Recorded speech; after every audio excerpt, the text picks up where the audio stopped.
Prepare to be entertained. I'm Fara Sax, and this is the Community Voice. Summer Shorts, Flipping the Script, opens this weekend. What is it all about? We're going to find out. My guest today is from City Theater, and she's the artistic director, Margaret Ledford. Margaret, thank you so much for coming. Oh my gosh, thank you so much for having me. And I know this is an abnormal situation for you because you're used to being behind the camera, behind stage. So to bring you forward, front and forward, I really appreciate that. And it's interesting because off camera, it's a little nerve-wracking. Now you know what your actors feel like. Oh yes. Oh no, they've got that actor thing. They've got that special something that just, I like to call it people polish. When people come in the room, they are like, "Baka!" Yeah, the Hollywood Showtime, and then afterwards they can just fall apart, right? Exactly. So talk to me about what's going on, what's coming up on Friday night till the 23rd of June, which is so exciting at the Carnival Studio Theater, which is right on the same campus as the Adrienne Arsht Center. Mm-hmm. So tell me all about Summer Shorts. We are opening the 27th annual Summer Shorts production. It is called Summer Shorts, Flipping the Script. It features 4 local Miami playwrights as well as 4 playwrights from our national contest. Wow. So tell me how playwrights get chosen, how actors get chosen, how directors are chosen. Talk about that process, because it's really like a real carnival. Absolutely. At the Carnival Studio Theater. That's right. And it's very entertaining. Absolutely. I don't think I've missed a year. I think I've auditioned for that for City Theater many years ago, but it's really eclectic. And just talk about that process. Well, it's funny you say that, because I like to say that for City Theater, what other theater companies do in a whole season, we get to do in one night. We get 8 short plays, 8 different themes. So in terms of our playwrights, we have a homegrown development program. So in order to get into the homegrown development program, you have to be a local Miami playwright. It does not matter where you are in your career, but we tend to gravitate towards emerging playwrights, people who haven't had the opportunities. And we specifically ask for marginalized communities so that we can amplify voices that haven't been amplified before. Mm-hmm. And so we choose them through a panel of readers that read their stuff and interviews and try to find a really good, tight group. And for our national playwrights, we have a contest. We just opened next season's contest this week. We take 1,000 submissions from all over the country and the world, and then we read through those plays and find the best 10 minutes that we can possibly find. Wow. That's such an interesting, it's such an interesting way of bringing new talent. Because I know in Louisville, there at the Actors Theater of Louisville with the Humana Festival. It was such a, when I participated and got to see it, it's such you get to see new emerging things like people that are now really famous began there. So absolutely. So talk about some of the places that these people go to after they've been with you. Oh, golly. Well, golly gee. We have a few on our roster that have kind of hit it big. Oscar Isaac, who is in the Star Wars franchise right now, started off as a City Theater intern. The first City Theater intern was actually Maria Laura Leslie, who is the head of cultural affairs at Miami-Dade County. We've had playwrights like Marco Ramirez, who is our literary director. He was one of the creators and showrunners for Orange is the New Black.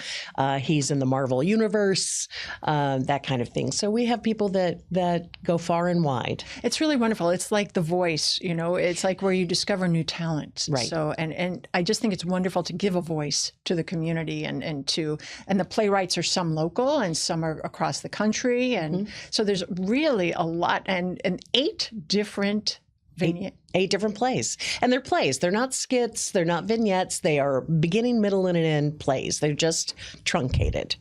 Interesting. So let's look at some of what people can expect this year, and we'll just go through a couple of the slides and learn more about what people are going to see and We got a little bit more information too.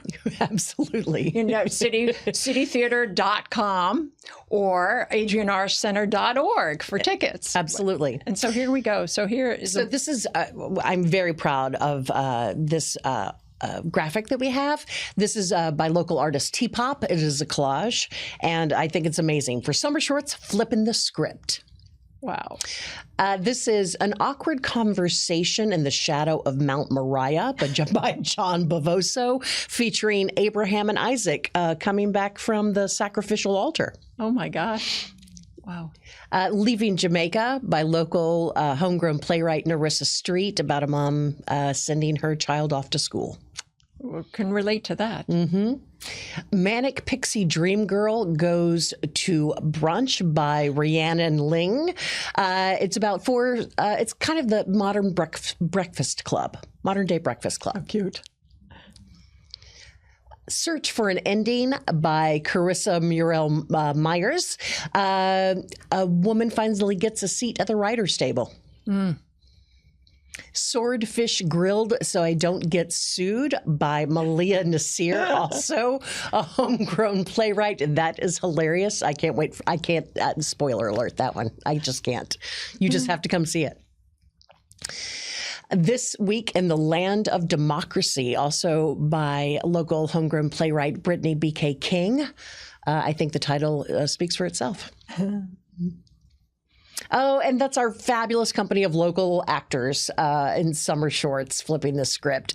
We employ almost over 40 artists, between designers and actors and emerging artists and interns. And of course, this is our company. This is our acting company. And it's always like relaxed and chill and like, just hanging out. That's what actors do. That's all they do. And they create. I always love doing a group shot where everybody has the little costume pieces because that's what it feels like backstage, because it is this whirlwind of quick changes and running around and seeing, a dinosaur next to I don't know, like somebody playing a baby. What the most interesting part about growing a group of actors together is that it gels into a family. Absolutely. And it's like when it's over on the 24th of June, it's the end of that family unit for a while, and until they get new jobs or But it's very interesting in the life of an actor and being in that creative foray. Yes, and to be emotionally in the rehearsal process. There's a certain amount of emotional vulnerability that an actor has. So they open up in a way that is very intimate.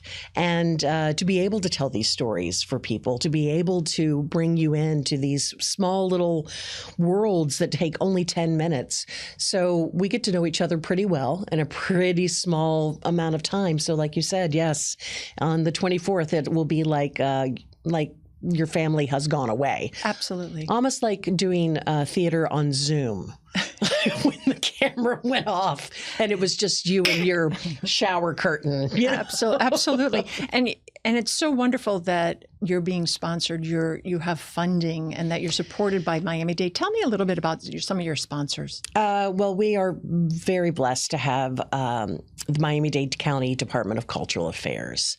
They fight for the arts organizations in Miami-Dade County like nobody's business. They are one of the largest funders that we have.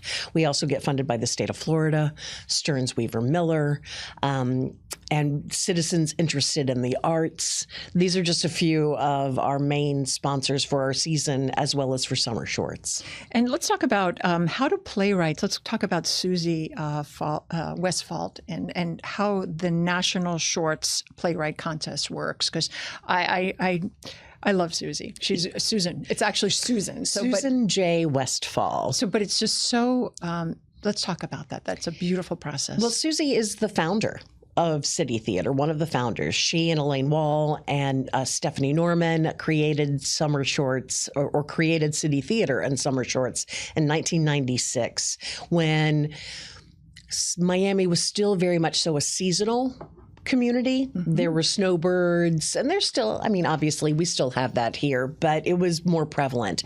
And certainly come May, there was nothing in theater happening in Miami. And the short play format was kind of new and hot in Louisville. And they brought that short play format here. And what that did to the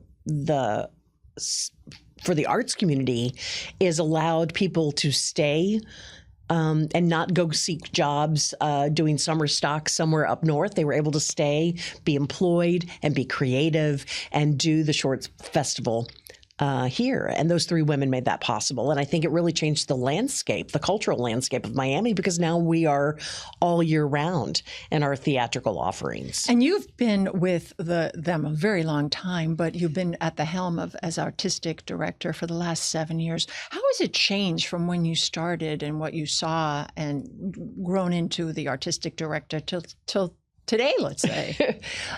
Summer Shorts, when I first came on board, was still at the University of Miami at the Ring Theater. I remember that. And they did two programs, an A program and a B program. And then you had to decide which one you liked, or if you didn't know which one you liked, you chose both, and you had a break in the middle, and you had a dinner lunch. Yeah, a chicken dinner in the middle. It was fun. Exactly. And then when the Adrienne Arsht Center opened, they asked City Theater to come and be there. So it kind of underwent a change. That festival-y, come in your shorts and eat chicken wasn't the same at the Arsht. And the programs expanded and shrunk depending on funding and success of programs. At one point, there was signature shorts, shorts for kids, all happening. Winter shorts, right? Winter shorts, yeah. All happening. Well, the other three happening all in the summer. And so it kind of, right now, we're down to one program of summer shorts. So and you have other programming that happens throughout the year. So let's just talk quickly about that. Sure. Well, so once Shorts is done, what happens after Shorts? Well, actually, when Shorts is happening, we have our Shortcuts tour, which goes out to summer camps. Miami-Dade County summer camps for free to them. Wonderful. And that also goes into the public schools, the middle schools. So we really focus on those tween years to middle school years because they're their own special brand. Absolutely. And I think getting that into the schools is really important because that's where people go, when they're little. Mm-hmm. I remember that moment when I wanted to be a set designer. I remember that moment I wanted to be an actor. I remember that moment I wanted to contribute to the arts. I wanted to get involved. And I think that what you're doing is incredible work for our community, not only as an entertainment value, but really helping shape young people of today. Absolutely. And being able to see people that look just like them or come from their same circumstances, representation is so important. And they need to be theater is a language. Theater is a language of empathy and compassion and humanity. And I think that's why it's so important to be in the school system, so important to have young people see theater because it's a way of communicating with other people. And Summer Shorts, how is it different from other local theatrical productions or shows, for example? Well, I mean, obviously, most other companies have the long play format, and we're in short play format. I also think that we have the ability to have a full season in one night. That you're going to have 8 different plays, 8 different topics. If you love one, there's another one coming in 10 minutes that you may love even more, or maybe one that's not your taste, but there's going to be another one in 10 minutes. And I think that we have the ability to bring up a lot of what I like to call parking lot conversations or pie conversations. We're going to give you a lot to talk about. This is a great date night.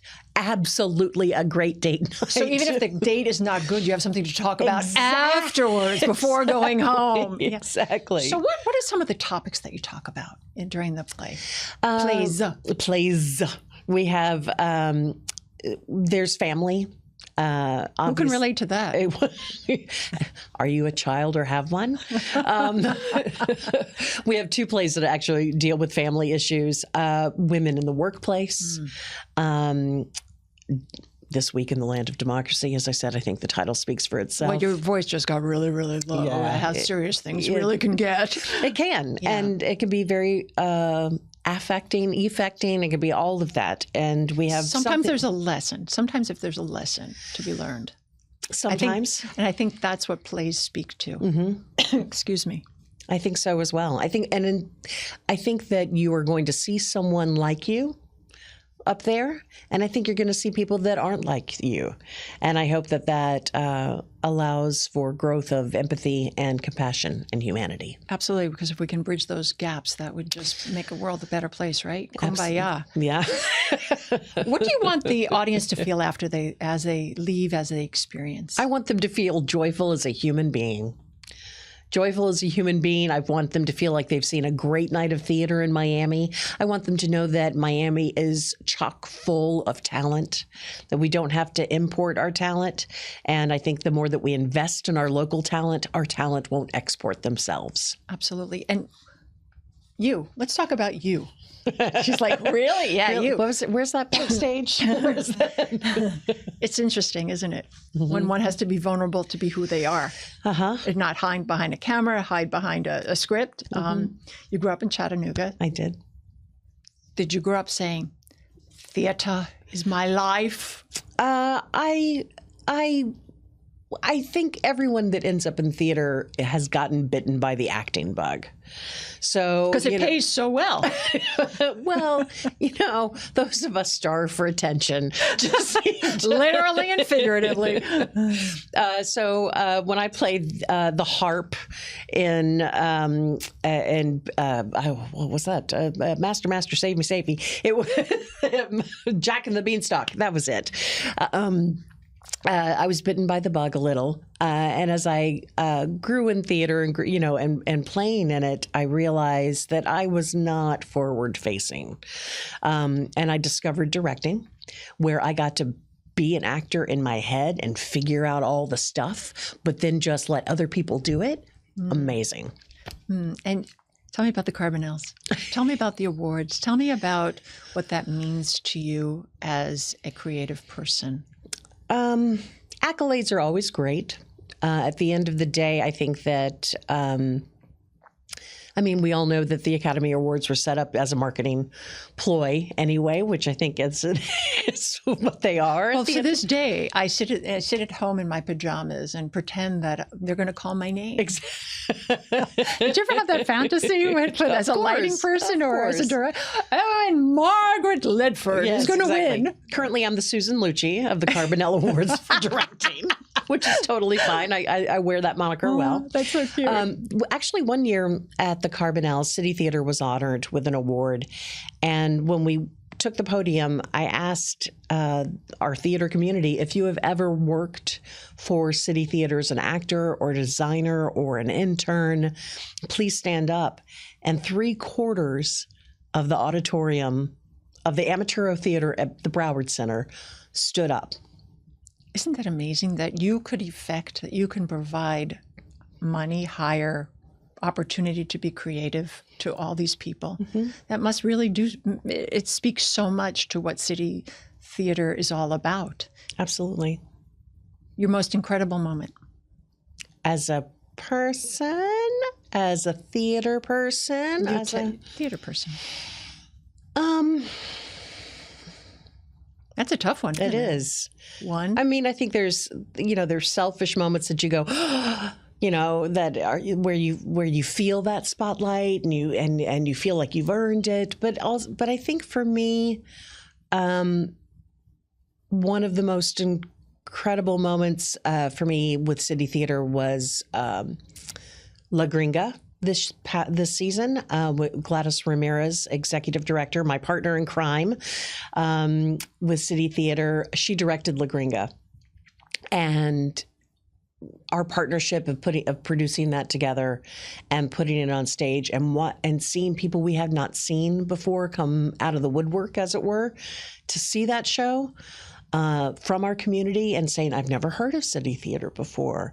I feel like having Gladys direct that piece and so beautifully direct it and be able to bring people in from our community that had not seen us before, I felt like that was a huge milestone for us. And that we were reaching beyond what we had reached before. It's amazing, isn't it? Yeah. What is your hope for the future for City Theater? I hope people throw money at us. I really want I really love our homegrown development program. We now have, and City Theater's always had an intern program that kind of supports Summer Shorts as run crew. But now we've changed the program a bit, and they're emerging artists is their new title, because that's what they are. They're emerging artists in our community, and getting more educational programs to be able to do workshops for directing as well as costuming and all of that. I feel that we can be a larger step between coming out of school and working professionally. So that when next time you're up there, there's instead of 3/4 of the audience, it'll be the whole audience. It'll be the whole standing audience, up and saying, it will be packed. Absolutely. And it's for all ages? Mature. So we're talking 15? 15 and up. 15 and up. To 100. Oh, yes. Okay. Yeah. And flipping the script. Flipping the script. Flipping the script. I flip my switch Short too. plays in unexpected ways. Interesting. Anything else in the time we have left that you'd like to share with our audience? If you haven't seen Summer Shorts, if you haven't been with us before, please, we welcome you to come. I think you'll find something that's really unique to our community, unique in the theater world, and a really good time. Wonderful. And it's Thursday through Sunday. And matinees? On Saturday and Sunday. Perfect. And we open like as if it's I feel like at this moment we're like a relationship simpatica familia, so I feel I feel very responsible. So it's opening night is on Friday. It runs to June 23rd. And to get tickets you go to www.arshtcenter.org or for more information about citytheater.org .com. See, I knew I had my partnership with you, dynamic duo, to get more information, to donate, to learn more about programming, to get involved. And it's really a community effort. And Margaret Ledford, thank you so much for joining me here on The Community Voice. And much sellout, much standing ovation, and continue growing in our community. Thank you. And thank you. Thanks for much. And I want to thank you for joining me today. I'm Fara Sax. Until next time, take care of yourselves and each other. Have a great day. And a special thank you to Julian Chang, who now has a second location in Pinecrest. Go visit his boutique for all your clothing and accessory needs.